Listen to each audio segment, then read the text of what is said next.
Izindlu eziningi eThekwini zacekeleka phansi kwasala imindeni ingenazo indawo zokuhlala.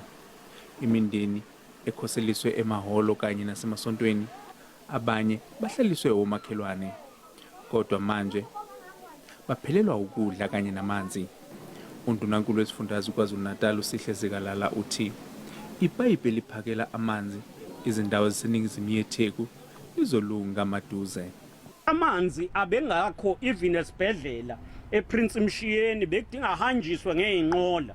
Njengamanje amanzi asezokwazi ukuthi kusukela namuhla ntambama angene nokuthi akwazi ukutholakala eindaweni zonke ise-South kuye kuyoshaya ngasemkhomazi. Abanye kulezi ndawo bathi amanzi bayawathola emalolini.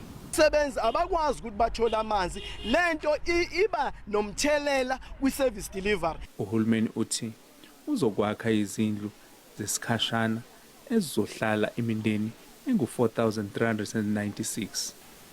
Izidumbu ezingu-364 sezihlonziwe zanikezelwa imindeni. Londi Khadebe, SABC News, eMlazi.